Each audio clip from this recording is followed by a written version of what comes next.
Hi folks, so welcome back. So in this video, I'm going to cover another company from the cable and wire space, that is RR Cables. ठीक है.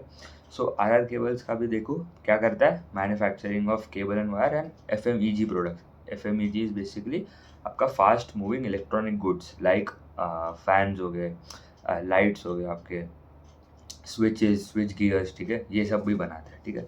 तो majority जो 89% जो revenue 90% के आसपास that comes from selling cables and wires, and दूसरा जो 10-11% है that is from the FMEG वाला सेगमेंट. ठीक है. सो अभी इनके तो नंबर्स देख लेते हैं. अभी इनका सेल्स का ग्रोथ है कितना 14%. ठीक है. तो पॉलीकैब जो market leader that is growing at around 18-20%. उनका ग्रोथ 26% है. उनका guidance is to grow by 18-20%. KEI, the second biggest player, is growing at around उनका भी 25-26% के आसपास का ही ग्रोथ है. उनका भी गाइडेंस है टू ग्रो बाय 18-19%. ठीक है. And RR cable out of these three सबसे आउट ऑफ अबाउट टू सबसे छोटा प्लेयर है comparing to Polycab and KEI. But then too उनका ग्रोथ कितना है, खाली 14%. ठीक है. तो खाली 14% का ग्रोथ है which is very very minimum अगर आप देखो कंपेयरिंग पॉलीकैब एंड KEI. इनको ऑपरेटिंग लेवरेज मिला तो ये अच्छा था. ठीक है. EBITDA में ग्रोथ है 50% एंड पैट में ग्रोथ है 40%. क्यों मिला operating leverage? The main reason was कि उनका जो FMEG वाला डिवीजन है दैट इज टर्निंग प्रॉफिटेबल. ठीक है. तो EBITDA पॉजिटिव हो रहा है ग्रेजुअली. सिमिलर हमने पॉलीकैब में भी देखा कि उनको भी ऑपरेटिंग लेवरेज मिला था, क्योंकि उनका भी जो FMEG वाला डिवीजन है that has turn EBITDA positive. तो इनका अभी भी हुआ नहीं है पॉजिटिव, बट उनका losses on the EBITDA is reducing. ठीक है. तो FMEG में उनका EBITDA में -7 करोड़ के आसपास था last year. Why it was -21 crore के आसपास. तो मार्जिन इम्प्रूव हुए. ठीक है. तो -3% के आसपास का EBITDA मार्जिन है. लास्ट ईयर -9% है. तो इसलिए ओवरऑल आपका EBITDA में नंबर देखो तो 7% है versus 5.3% Y. And PAT margin was around 4.4% versus 3.6% Y. ठीक है. तो इसलिए उनको ऑपरेटिंग लेवरेज मिला है. अभी उनका अभी जोग्राफिकल मिक्स भी देखो ना तो अराउंड 70% तो उनका डोमेस्टिक मतलब इंडिया में ऑपरेशन करता है, वहाँ से आता है. 29% के आसपास 30% comes from exports. And export में भी कहा इन मिडल ईस्ट, UK हो गया, US में भी है उनका present, but that is minimum. खाली 3% US में से आता है. तो कोई मेजर उतना कोई प्रॉब्लम नहीं है. जो अभी टैरिफ्स का जो प्रॉब्लम चल रहा है तो उतना कोई इम्पैक्ट नहीं आने वाला है. खाली 3% ही है. ठीक है.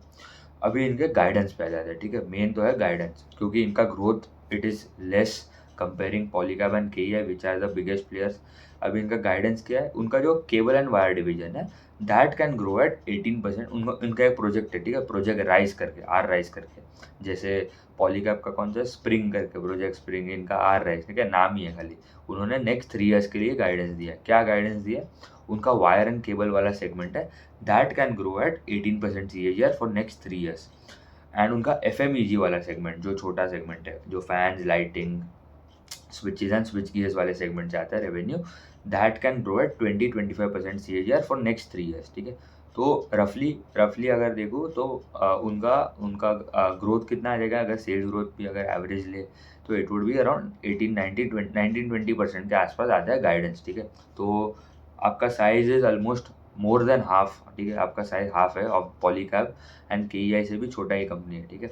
तो भी यू आर जस्ट गाइडिंग कि भाई जो मार्केट लीडर का ग्रोथ आ रहा है उतना ही हमारा भी ग्रोथ आएगा. तो मतलब why an investor would be interested in your stock जब भी आपका guidance is the same and comparing the bigger peer और बिगर कॉम्पिटिटर. ठीक है. तो बट उनका मार्जिन भी इम्प्रूव हो रहा है तो वो भी देखना पड़ेगा. एंड उनका क्या बोला है, EBITDA जो है EBITDA to be become 2.5 times in next 3 years. तो CAGR भी निकालो तो इट वुड बिकम अराउंड 35% के आसपास का उनका EBITDA में ग्रोथ आएगा.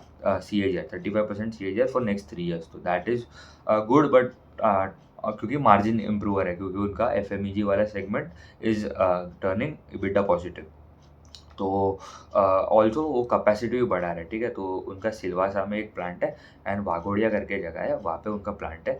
वहाँ पे they are expanding their capacity by almost 1.7 times in coming 3 years. And उनका जो गाइडेंस है फॉर मार्जिन्स, उन्होंने बोला है EBITDA मार्जिन वुड बी, अभी जो 7% है ओवरऑल FY26 में दे आर एक्सपेक्टिंग अराउंड 1% के आसपास का मार्जिन इम्प्रूवमेंट इन EBITDA, ठीक है। तो अच्छा मार्जिन में एक्सपेंशन आ रहा है because of the FMEG division that is turning profitable for them, ठीक है। एंड ओवरऑल तो मतलब कुछ है नहीं ज़्यादा, गाइडेंस ठीक ठाक है comparing to the bigger players, but it is little conservative बोल सकता हूँ। एंड वो उतना कर नहीं पा रहे, ठीक है। ग्रोथ उतना आ नहीं रहा है यहाँ पे।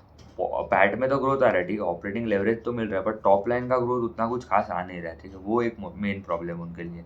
तो चेंजिंग जो प्रोडक्ट मिक्स है, इसलिए उनको मार्जिन इंप्रूव हो रहा है, इसलिए क्योंकि FMEG वाला डिवीजन प्रॉफिटेबल हो रहा है, ठीक है।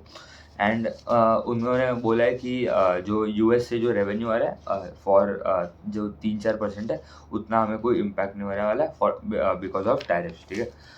एंड और अगर देखूँ तो उनका जो वायर एंड केबल वाला जो सेगमेंट है, उनका total capacity utilization till end of this year, wire and cable वाला जो सेगमेंट है, उसके लिए 2 प्लांट जो है सिलवासा एंड वाघोडिया में, उसका अराउंड वायर्स में अराउंड 70-75% के आसपास का कैपेसिटी यूटिलाइजेशन था, एंड केबल्स में अराउंड 90-95% था। एंड FMEG के लिए उनके 3 प्लांट है, ठीक है। वहाँ पे अराउंड 90-100% के आसपास ही चल रहे हैं। तो कैपेसिटी भी मतलब अच्छा खासा इट इज़ रनिंग एट मतलब अच्छा खासा यूटिलाइजेशन पे चल रहा है। एंड वो जो बिठा रहे हैं नया capacity, that will help them to boost up their revenue. But कितना ग्रोथ आ रहा है? खाली 18-20%, क्योंकि because bigger competitors like Polycab and KEI are doing much better. And अगर छोटे छोटे कंपनीज भी आप देखो तो लाइक पैरामाउंट कम्युनिकेशन हो गया, उनका तो टॉप लाइन में ग्रोथ आ रहा है, बट उनका ऑपरेटिंग लेवरेज नहीं मिल रहा है। इनका टॉप लाइन में ग्रोथ नहीं आ रहा है, बट इनको ऑपरेटिंग लेवरेज मिल रहा है। फिर एक हो गया डायनामिक केबल्स करके, उनका भी 25-30% के आसपास का ग्रोथ आ रहा है। तो 26% तो पॉलीकैब कर रहा है, KEI कर रहा है 25%।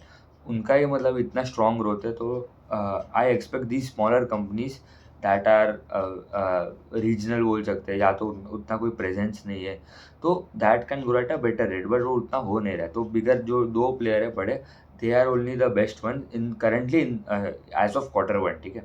अभी आगे जाके चेंज भी हो सकता है, ऐसा कुछ नहीं। तो हमें वो ट्रैक करना पड़ेगा एवरी क्वार्टर।